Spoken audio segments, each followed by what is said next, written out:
Hormuz पर America और Iran में वार्ता चल रही है, लेकिन हॉर्मुज़ से पूरी दुनिया को तेल की सप्लाई होती है, इसीलिए अब यूरोप भी इस रूट को लेकर गंभीर है। फ्रांस और ब्रिटेन ने ओमान के साथ मिलकर हॉर्मुज़ से माइंस निकालने के लिए अभियान चलाने की तैयारी की है, जबकि ईरान इस क्षेत्र में किसी भी देश की सेना को एंट्री नहीं देने पर अड़ा है।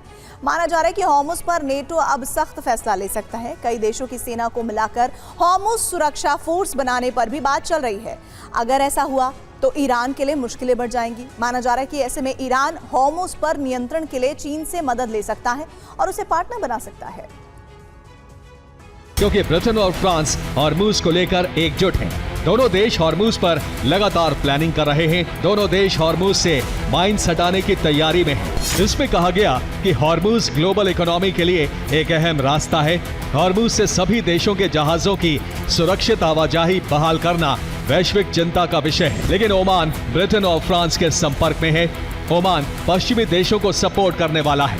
तीनों देश माइंस हटाने का काम शुरू करना चाहते हैं। हॉर्मुज़ के लिए एक संयुक्त सेना बनाने पर बात हो रही है। कई देशों की मदद से हॉर्मुज़ सुरक्षा फोर्स तैयार की जाएगी।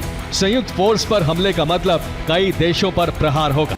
एक्सपर्ट्स के मुताबिक ईरान की जिद से पूरी दुनिया चिंता में है। ऐसे में अब इस मुद्दे पर अमेरिका अकेला नहीं रह गया है। अमेरिका को ब्रिटेन फ्रांस का साथ मिला है।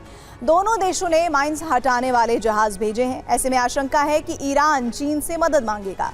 हॉर्मुज़ पर ईरान का वर्चस्व बनाए रखने के लिए चीन युद्धपोत भेज सकता है। फिलहाल ब्रिटेन और फ्रांस ने माइन हंटर शिप भेजे हैं। ब्रिटेन और फ्रांस ओमान के साथ मिलकर हॉर्मुज़ से माइंस हटाने की तैयारी कर रहे हैं। फ्रांस और ब्रिटेन की मदद से हॉर्मुज़ में नया अभियान शुरू होगा, जबकि ईरान ने किसी भी देश की सेना को हॉर्मुज़ में न आने की चेतावनी दी है।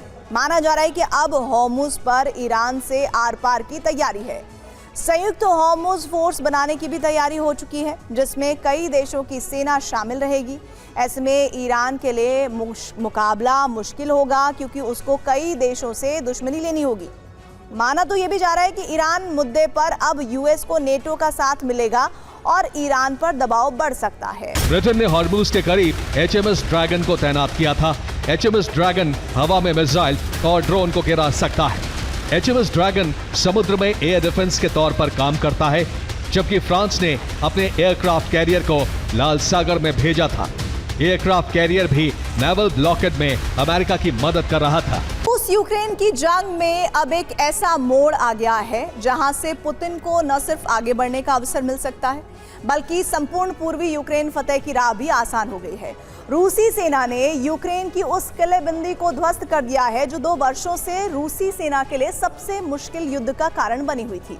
यही वजह है कि इस सुरक्षा चक्र के टूटते ही पुतिन ने 2 ऐसे निर्देश सेना को जारी कर दिए हैं जो यूक्रेन को घुटने पर लाने के लिए उठाए गए महत्वपूर्ण कदम साबित होंगे। अब क्या था वो सुरक्षा चक्र और क्या है पुतिन के निर्देश, इस रिपोर्ट में जानिए।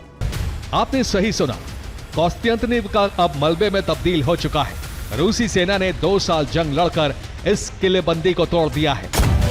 पुतिन ने सवाल उठाया कि क्या यूरोपीय देश कीव के रूसी नागरिकों पर हमले को प्रोत्साहित कर रहे हैं, और अगर ऐसा है तो दुश्मन जितने बड़े हमले करेगा, बफर जोन का विस्तार उतना बड़ा होगा। सैन्य विशेषज्ञों का मानना है कि Sloviansk Kramatorsk Constantinople line Ukraine का आखिरी मजबूत गढ़ था। इसके ढहते ही रूसी सेना के लिए नीप्रो शहर की तरफ तेजी से बढ़ने का रास्ता खुल गया है। नीप्रो पूर्वी यूक्रेन की सबसे बड़ी औद्योगिक और सैन्य सप्लाई लाइन है। अगर रूसी सेना इसी रफ्तार से आगे बढ़ती रही तो जल्द ही संपूर्ण पूर्वी यूक्रेन पुतिन के पूर्ण नियंत्रण में होगा। रूस यूक्रेन की जंग में पुतिन को एक बड़ी कामयाबी मिली है। पूर्वी यूक्रेन पर नियंत्रण की राह आसान हो गई है और इस राह के खुलते ही रूस के राष्ट्रपति ने नेटो के खिलाफ अभियान शुरू करने की तैयारी भी कर ली है, जिसमें पहला टारगेट होगा पोलैंड, जिसकी अमेरिका ने न सिर्फ पुष्टि की है बल्कि पोलैंड के लिए एक अलर्ट भी जारी कर दिया है। अब क्या है पुतिन नेटो के लिए प्लान, इस रिपोर्ट में देखिए। दरअसल रिपोर्ट्स में दावा है कि रूस के ड्रोन पोलैंड के पावर स्टेशन तबाह कर सकते हैं और रूसी सेना एक हाइब्रिड हमले के लिए नेटो की सीमा लांघ सकती है, जिनका सिर्फ एक मकसद होगा नेटो की एकजुटता की अंतिम परीक्षा लेना और यूक्रेन को मिलने वाली मदद का रास्ता बंद करना। ऑनेट न्यूज के अनुसार रूसी या बेलारूसी सैनिक पोलैंड में घुसपैठ कर सकते हैं। अगर वो पकड़े जाते हैं तो रूस इसे क्षेत्रीय सीमा का अज्ञान बताएगा।